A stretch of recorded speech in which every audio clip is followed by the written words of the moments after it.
Good morning, ನಮಃ ಶಿವಾಯ. ಎಲ್ಲರಿಗೂ ಅಭಿಮಾನದ ಕುಟುಂಬಕ್ಕೆ ಸ್ವಾಗತ. ಎಲ್ಲರೂ ಹೇಗಿದ್ದೀರಾ, ಚೆನ್ನಾಗಿದ್ದೀರಾ ಅಂತ ಅಂದ್ಕೊತೀನಿ.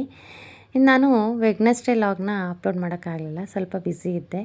ಆ್ಯಕ್ಚುಲಿ ವೆಡ್ನೆಸ್ಡೇ ನನ್ನ ಮಕ್ಕಳಿಗೆ ಶಾಲೆ ರಜೆ ಕೊಟ್ಟಿದ್ದರು. ಅವರು ಸ್ಕೂಲಲ್ಲಿ ಕಬಡ್ಡಿ ಟೂರ್ನಮೆಂಟ್ ಇದೆ ಅಂತ ಹೇಳಿ ಅವ್ರಿಗೆ ಶಾಲೆ ರಜೆ ಕೊಟ್ಟಿದ್ದರು. ಅವತ್ತು ದೋಸೆ ಮಾಡೋಣ ಅಂತ ಹೇಳಿ ದೋಸೆ ಮಾಡ್ತಾ ಇದ್ದೆ. ದೋಸೆ ತುಂಬ ಚೆನ್ನಾಗಿ ಬಂತು.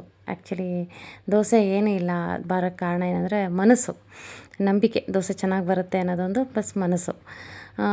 ದೋಸೆ ಕೆಂಪಾಗಿ ತುಂಬ ಚೆನ್ನಾಗಿ ಬಂದಿತ್ತು. ಇದು ನಾನಿವತ್ತು ಹೇಳಕ್ಕೆ ಹೊರಟಿರೋ ಟಾಪಿಕ್ ಏನಪ್ಪ ಅಂದರೆ ನಂಬಿಕೆ. ನಮಗೆ ನಂಬಿಕೆ ತುಂಬ ಮುಖ್ಯ ಲೈಫಲ್ಲಿ. ನಾವು ನಮ್ಮ ಮನೆಯಲ್ಲಿ ಒಂದು ಮಡ್ ಪಾಟಲ್ಲಿ ವಾಟರ್ ಮತ್ತು ಹೂವು ಹಾಕಿಟ್ಟಿದ್ದೀವಿ ಈಶಾನ್ಯದ ಮೂಲೆಯಲ್ಲಿ. ಆ್ಯಕ್ಚುಲಿ ಈಶಾನ್ಯ ಮೂಲೆ ಯಾವಾಗಲೂ ಖಾಲಿ ಇರಬೇಕು. ಅಲ್ಲಿ ಏನೂ ವಜಿ ವಸ್ತುಗಳನ್ನು ಇಡಬಾರ್ದು ಮನೆಯಲ್ಲಿ. ಯಾಕಂದರೆ ಅಲ್ಲಿ ಏನಾರ ನೀವು ಯಾವ್ದಾರ ವಸ್ತುಗಳನ್ನ ಇಟ್ಟುಬಿಟ್ರೆ ಅದು ವಜಿ ವಸ್ತುನ ಅಥವಾ ಫ್ರಿಜ್ಜು, ವಾಷಿಂಗ್ ಮಿಷಿನು ಏನಾದರೂ ಇಟ್ಟರೆ ನಮಗೆ ನಮ್ಮ ಲೈಫಲ್ಲಿ ಆ ಥರ ವಜಿ ಬೀಳುತ್ತೆ ಆ ಥರ ಹೇಳ್ತಾರೆ.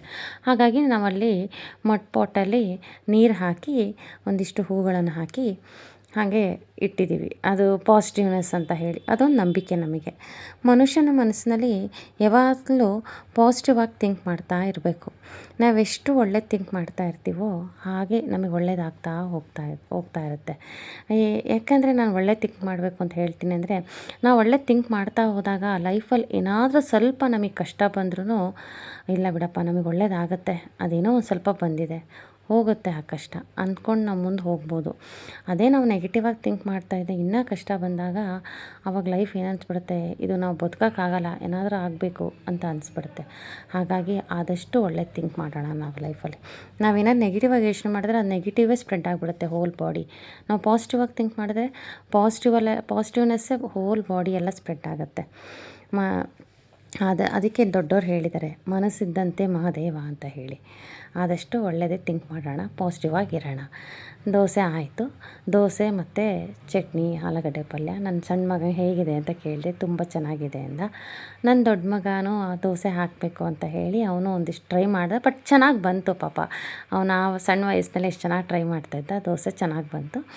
ಈಗ ಅವರೆಕಾಳು ಸಾರು ಮಾಡೋಣ ಅಂತ ಹೇಳಿ ಅವರೆಕಾಳೆಲ್ಲ ಕ್ಲೀನಾಗಿ ತೊಳ್ಕೊಂಡು ಕುಕ್ಕರಿಗೆ ಒಂದು ವಿಷಲ್ ಕೂಗಿಸ್ಕೊಂಡು ಅದಕ್ಕೆ ಬಾಣಲೆಯಲ್ಲಿ ಹುರ್ಕೊಳ್ಲಿಕ್ಕೆ ಈರುಳ್ಳಿ, ಟೊಮ್ಯಾಟೊ, ಒಣಮೆಣ್ಸಿನ್ಕಾಯಿ, ಶುಂಠಿ, ಬೆಳ್ಳುಳ್ಳಿ, ಕಾಯಿ, ಜೀರಿಗೆ ಇದನ್ನೆಲ್ಲ ಚೆನ್ನಾಗಿ ಫ್ರೈ ಮಾಡ್ಕೊತಾ ಇದ್ದೀನಿ.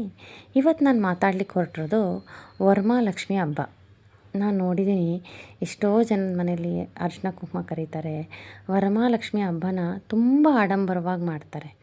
ತುಂಬ ಅಂದರೆ ಅವ್ರ ಮನೇಲಿ 2,000 ರೂಪಾಯಿ ಸೀರೆ ತಂದಿದ್ದಾರೆ, ನಾವು 3,000 ರೂಪಾಯಿ ಸೀರೆ ತರೋಣ ಅಂತ ಹೇಳಿ ಆ ದೇವಿಗೆ ಅಲಂಕಾರ ಆ ಲೆವೆಲಿಗೆ ಆಡಂಬರ ಮಾಡಿ, ಆ ಆಡಂಬರ ನಮ್ಮ ಮನಸ್ಸಿನಲ್ಲಿರಬೇಕು, ನಾವು ಮಾಡೋ ಭಕ್ತಿಯಲ್ಲಿರಬೇಕು, ಪೂಜೆಯಲ್ಲಿರಬೇಕು. ಅಷ್ಟೊಂದು ಆಡಂಬರ ಬೇಡ ಅಂತ ನನ್ನ ಅನಿಸಿಕೆ ಅಲ್ವಾ. ನೀವು ದೇವ್ರ ಹತ್ರ ಏನಂತ ಕೇಳ್ಕೋಬೇಕು ಅಂದರೆ, ಅಮ್ಮ ನಾನಿವತ್ತು ಮಾಡ್ತಾಯಿರೋ ಪೂಜೆ ನನಗೆ ಫಲಿಸ್ಲಿ, ನನಗೆ ಆದಷ್ಟು ಸಮಾಧಾನವಾಗಿರೋಂಥ ಶಕ್ತಿ ಕೊಡು. ನಾವೇನೇ ಡಿಸಿಷನ್ ತೊಗೊಂಡ್ರೂ ಆ ಡಿಸಿಷನ್ನು ಒಳ್ಳೆಯದೋ ಕೆಟ್ಟದೋ ಅಂತ ಗೊತ್ತಿರಲ್ಲ, ಬಟ್ ಒಳ್ಳೆಯದೇ ಆಗಲಿ ಆ ಡಿಸಿಷನಿಂದ ಅಂತ ಕೇಳ್ಕೊಳ್ಳಿ. ನನ್ನ ಕುಟುಂಬ ಏಳಿಗೆ ಆಗಲಿ, ನನ್ನ ಮಕ್ಕಳಿಗೆ ಒಳ್ಳೆಯದಾಗಲಿ, ನಮಗೆ ಲೈಫಲ್ಲಿ ಸಕ್ಸಸ್ ಸಿಗಲಿ. ಆಮೇಲೆ ನೀನು ಏನೇನು ಕೊಟ್ಟಿದೆಯಾ ತಾಯಿ, ಅದಕ್ಕೆ ಎಲ್ಲ ನಾ ಚಿರಋಣಿ, ನಿನಗೊಂದು ಕೃತಜ್ಞತೆ ಅಂತ ಹೇಳಿ ನಮಸ್ಕಾರ ಮಾಡಿ. ಆವಾಗ ದೇವಿ ಡೆಫಿನೆಟ್ಲಿ ನಿಮಗೆ ತಥಾಸ್ತು ಅಂತಾಳೆ. ನೀವು ಪೂಜೆ ಮಾಡೋಬೇಕಾದ್ರೆ ಅವತ್ತು ಎದ್ದಿದ ತಕ್ಷಣವೇ, ನೀವು ವರಮಹಾಲಕ್ಷ್ಮಿ ಹಬ್ಬದ ದಿನವೇ ಎದ್ದಿದ ತಕ್ಷಣವೇ ದೇವರಿಗೆ ಒಂದು ನಮಸ್ಕಾರ ಮಾಡಿ ಆದಷ್ಟು ಸಮಾಧಾನವಾಗಿರಿ, ಶಾಂತವಾಗಿರಿ. ಆವತ್ತಿನ ದಿನ ಯಾವುದೇ ಕಾರಣಕ್ಕೂ ಕೆಟ್ಟದನ್ನು ಮಾತಾಡಬೇಡಿ, ಕೆಟ್ಟ ಮನಸ್ಥಿತಿಯಲ್ಲಿ ಪೂಜೆ ಮಾಡಬೇಡಿ, ಮತ್ತು ಯಾರಿಗೂ ಶಪಿಸೋಕ್ಕೆ ಹೋಗಬೇಡಿ ಕೆಟ್ಟದಾಗೆ. ಯಾಕಂದರೆ ಲಕ್ಷ್ಮಿ ಯಾವ ರೂಪದಲ್ಲಿ ನಿಮ್ಮ ಮನೇಲಿ ಬರ್ತಾಳೋ ಗೊತ್ತಿರಲ್ಲ. ಲಕ್ಷ್ಮಿ ನಿಮ್ಮ ಮನಸ್ಸಿನಲ್ಲೇ ಇರ್ತಾಳೆ ಆ್ಯಕ್ಚುಲಿ ಅಲ್ವಾ. ಹಾಗಾಗಿ ಯಾವುದೇ ಕಾರಣಕ್ಕೂ ಬೇರೆಯವರಿಗೆಲ್ಲ ಶಪ್ಸೋಕ್ಕೆ ಹೋಗಬೇಡಿ. ನಿಮಗೇನಾದರೂ ಕೊಡಬೇಕು ಅಂತ ವರಮಹಾಲಕ್ಷ್ಮಿ ಹಬ್ಬದ ದಿನ ಅಂತ ಅನಿಸಿದರೆ, ಈ ಮೆಚೂರ್ಡ್ ಆಗಿರಲ್ಲ ಆ ಹುಡುಗಿಯರು, ಅಂದರೆ ಸಣ್ಣ ಹುಡುಗಿಯರು ಇನ್ನೂ ಮೆಚೂರ್ಡ್ ಆಗಿರಲ್ಲ ಆ ಹುಡುಗಿಯರಿಗೆ ಕೆಂಪು ಅಥವಾ ಹಸಿರು ವಸ್ತ್ರನೋ ಅಥವಾ ಬಳೆ ಅಥವಾ ಜಾಮಿಟ್ರಿ ಬಾಕ್ಸು, ಪೆನ್ಸಿಲ್ಲು, ಹೀಗೆ ಏನಾದರೂ ಕೊಡಬೇಕು ಅನಿಸಿದ್ರೆ ಅವ್ರಿಗೆ ಕೊಡಿ. ಆ್ಯಕ್ಚುಲಿ ಮಕ್ಕಳು ಮನಸ್ಸು ದೇವ್ರ ಮನಸ್ಸಿದ್ದಂಗೆ ಅಂತ ಹೇಳ್ತಾರೆ. ಅವರು ಕನ್ಯೆಯರು ಅಂತ ಹೇಳ್ತಾರೆ. ಹುಡುಗಿಯರು ಸಣ್ಣವರಲ್ವ ಇನ್ನು. ಅಂಥವ್ರಿಗೆ ಕೊಟ್ಟರೆ ನಮಗೆ ತುಂಬ ಒಳ್ಳೆಯದಾಗತ್ತೆ. ಅಂಥವ್ರಿಗೆ ಏನಾದರೂ ಕೊಡಿಸಿ. ಅದು ಕೊಡಿಸೋದ್ರಿಂದ ದೇವಿನೂ ತುಂಬ ಖುಷಿ ಪಡ್ತಾಳೆ. ಇದು ನಾನು ಎಷ್ಟೋ ಜನದ ಮನೇಲಿ ನೋಡಿದ್ದೀನಿ. ತುಂಬ ಆಡಂಬರವಾಗಿ ಮಾಡ್ತಾರಲ್ಲ, ಕಣ್ಣು ದೃಷ್ಟಿ ಅಂತ ಬಿದ್ದುಬಿಡುತ್ತೆ. ಆ ಕಣ್ಣು ದೃಷ್ಟಿ ಬಿದ್ದರೆ ನಾವೇನು ಮಾಡಿದರೂ ಹೋಗಿಸ್ಲಿಕ್ಕಾಗಲ್ಲ. ಈಗ ಮನುಷ್ಯನ ಕಣ್ಣಿದೆ ಅಲ್ಲ, ತುಂಬ ಕೆಟ್ಟ ಕಣ್ಣು. ಒಂದು ಸತಿ ಅಂದ್ಬಿಡ್ತು, ನಾವೇನೇ ಆ್ಯಕ್ಚುಲಿ ಇಲ್ಲ ನೈಟ್ ನಾವು ಮಲ್ಗೋಬೇಕಾದ್ರೆ ಕೆಂಪಾರತಿ ಎಲ್ಲ ತೆಗೆದ್ವಿ, ಸರಿ ಹೋಯಿತು. ಏನೇ ಅಂದ್ರೂ ಈ ಮನುಷ್ಯನ ದೃಷ್ಟಿ ತುಂಬ ಕಣ್ಣು ದೃಷ್ಟಿ ಇದೆಯಲ್ಲ, ತುಂಬ ಕೆಟ್ಟ ದೃಷ್ಟಿ. ಹಾಗಾಗಿ ನೀವೇ ಆಡಂಬರವಾಗಿ ಏನೂ ಮಾಡೋಕ್ಕೆ ಹೋಗಬೇಡಿ. ಸಿಂಪಲಾಗಿ ಮಾಡಿ, ದೇವಿ ಒಲಿತಾಳೆ, ಖಂಡಿತ ಒಲಿತಾಳೆ. ನಿಮ್ಮ ಮನೆಯಲ್ಲಿ ಏನೇನು ರೀತಿ ಇರುತ್ತೋ, ನೀತಿ ಇರುತ್ತೋ ಅದೇ ಥರ ಮಾಡಿ.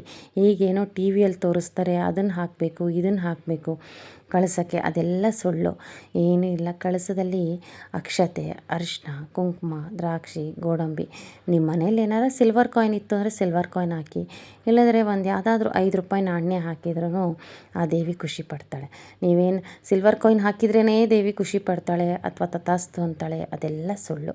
ಮನಸ್ಸು ಶುದ್ಧವಾಗಿರಬೇಕು, ಮನಸ್ಸು ಸಮಾಧಾನವಾಗಿ ಇಟ್ಕೊಂಡು ಪೂಜೆ ಮಾಡಿ. ಆವಾಗ ಆ ಪೂಜೆ ಖಂಡಿತವಾಗಿ ಫಲಿಸುತ್ತೆ. ಎಲ್ಲರಿಗೂ ವರಮಹಾಲಕ್ಷ್ಮಿ ಹಬ್ಬದ ಶುಭಾಶಯಗಳು.